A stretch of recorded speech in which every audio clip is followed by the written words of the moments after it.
Hey, what's up you guys? Welcome back to the channel. In today's video, we're going to be upgrading the bump stops on my Toyota 4Runner.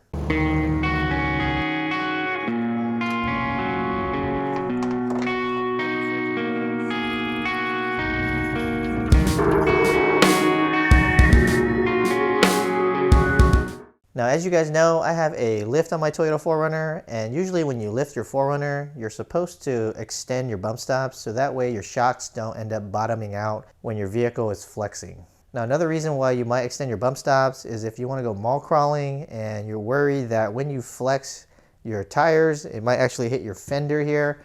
And by extending that bump stop maybe an inch or so, that will limit your up travel and prevent your fender from actually getting destroyed. Similarly in the rear as well.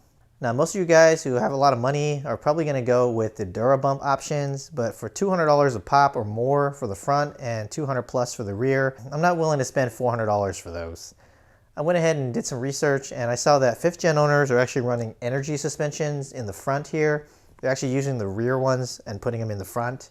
And for the rear, they're actually using these Chevy bump stops because they're a little bit longer and they bolt right up to the factory spot. Let's go ahead and take a look at all the parts and tools we're going to use for this job. These are the parts that we have for the job. These are energy suspension bump stops. These are actually for the rear for the Toyota 4Runner, but we're going to be using them in the front because they're a little bit taller than the factory ones. Now make sure you do order these energy suspension parts from an authorized reseller. Don't buy them off Amazon like I did because I ordered 2 sets and they both came with the wrong bolts here. If you order them from a place like AutoZone or O'Reilly, you'll get the right bolts and you'll have less headaches, trust me. Basically, the bolts are wrong and they're the wrong thread pitch and you're gonna have a hell of a day trying to get them into your control arm. So I got mine from AutoZone and I did check the thread pitch on these and they are correct. Now over here on the right side, you'll see that these are actually used bump stops from the local junkyard. These actually came off of a Blazer and a Trailblazer. Basically what you're going to need is this cup here. This will come from an O2 Blazer, and the reason why it's from an O2 Blazer is because you actually can unbolt it and take the cup. The bump stop itself is actually from an 07 Trailblazer, and if you can't find an 07 Trailblazer, you can also look for an 03 to 05 GMC Envoy. Now you can see it's a little used and I should have brought some new ones, but to be honest, it should be just fine. It's actually newer than the one that's on the Toyota 4Runner, so I suspect it'll be fine. And you won't need the bolt for this. You'll actually be reusing the Toyota 4Runner bolt, and we'll be able to take that off the vehicle from the old bump stop and install it on this one. And for this job, these are the tools we're going to be using for it. Obviously, you're going to need something to jack up your vehicle to remove the tire, but outside of that, you'll need some large channel locks to remove the front bump stop. You'll need some kind of 3/8 inch ratchet and a 12mm to remove the rear bump stop. And for the new front bump stop, it's going to be going on with this M8 hex here. And I don't really know if we're going to need this small extension, but I suspect we may need that to actually remove the rear bump stop or install the new bump stop. And optionally, if you're paranoid, you can use some blue Loctite on the bolts if you don't want to prevent them from backing out. Let's go ahead and get started with the job.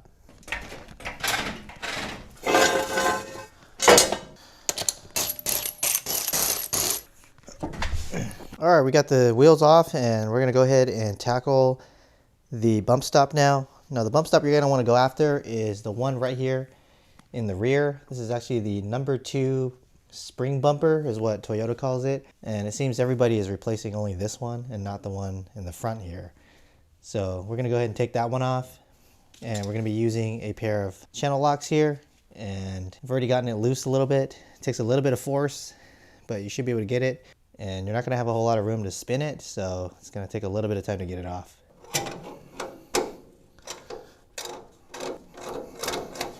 All right, once you get it out enough, you should be able to just twist it off. If not, then you'll just have to keep using the pliers.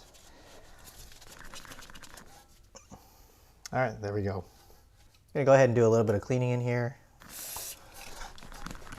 All right, I'm going to show you guys a comparison between the stock OEM bump stop and the polyurethane energy suspension one.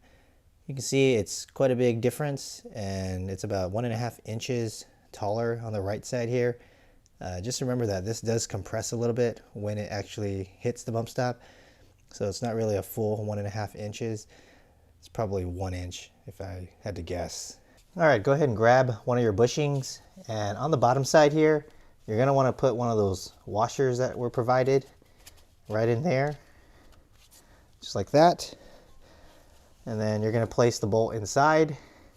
Now, if you decide to use some thread lock, now's the time to put it on. Not really sure where the threads are going to be, so I'm just going to put a whole bunch on here. Go ahead and grab your 8mm and feed it in there. It's probably a good idea to test the hole first to make sure that that bolt is the right thread pitch. I've already done that. Like I mentioned earlier, if you bought some on Amazon or unofficial places, it's not going to have the right thread pitch. All right, we're going to go ahead and just tighten it down. All right, to speed things along, I'm going to use my electric ratchet. All right, the factory service manual says to torque this down to 23 foot-pounds, and I'm not going to use a torque wrench. I'm just going to do it by feel. All right, that feels pretty good. All right, it's pretty much all installed and good to go. You can see here this one has a little bit of movement, which will give you a little bit cushier ride on those fire roads. All right, guys, if you guys are curious how it looks when it's pretty much hitting the bump stop, I took the shock out, jacked up the lower control arm, and you can see here as it hits, it kind of compresses and kind of deforms itself. So it should be a little bit more soft when it actually hits those bump stops now. Here's another angle, and yes, I do know my CV axle is leaking, but you can see here, it looks like it will work just fine. Here's the factory bump stop, hasn't hit yet. I'll see if I can jack it up some more and see. All right, we're just about touching the front bump stop. Here's how that rear one looks. Here's what it looks like on the other side. All right, at this point, we're all done with this side. You're just gonna rinse and repeat on the driver's side, and you should be all done with the front. Let's go ahead and head to the rear and do the rear bump stops now.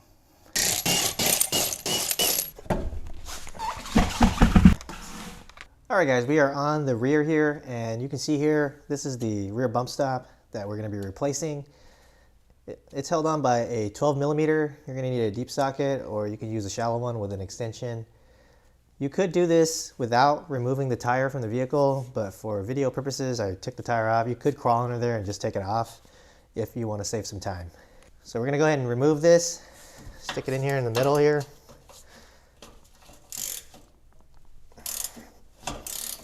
And mine's stripped, great. Well, it looks like the head of my bolt is stripped, which now a 5-minute job is gonna turn into a 30-minute job. So let me go ahead and work on removing that bolt, and we'll get back to the video.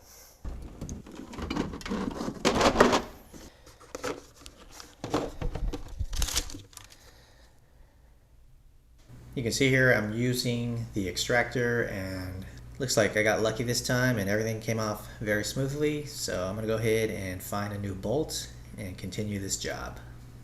And this here is the factory rear bump stop next to the Chevy Blazer bump stop. And you can see it's about a 2-inch difference or so. And of course, this one is a little bit more flexible. It will compress a little bit when it hits. So you're not getting full 2 inches, probably getting more like 1 or 1.5.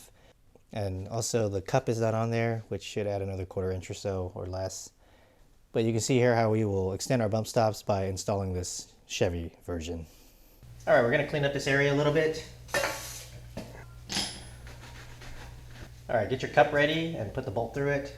I have a washer in mine since my old bolt is destroyed. Put a little bit of Loctite on the threads if you want to. And thread it into the nut. I'm going to use this to speed things up. Trying to line it up with the axle as best as possible. I'm not really sure that matters very much. I don't really have a torque spec for this, so I'm just going to hand tighten it, but if you wanted to do something, maybe 30 foot-pounds is enough. Click. Go ahead and grab your new used bushing or whatever you're using, and if you have a little bit of grease, it will help it go in better, but basically you're going to put this in one side in first, and then you're going to pull it this way to pop it in. There's tabs here that hold the bushing in. I'm going to try without the grease first and see how it goes.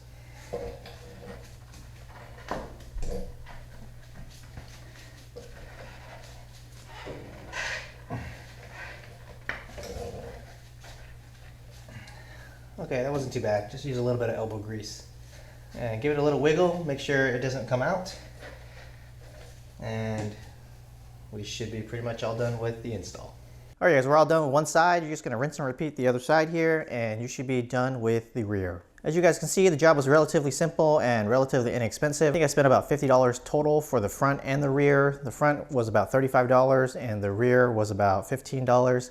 So all in all, $50 mod. Now I haven't taken the truck out yet to try them out, but for $50, I can't really complain, and it was relatively simple and cheap mod. Well guys, as always, I'll leave links to all the products and tools used in this video down in the video description, so make sure you guys check that out. If you guys like videos like this, make sure you guys hit that subscribe button and hit that notification bell so you don't miss another one. And also check out the other videos that are available on my channel.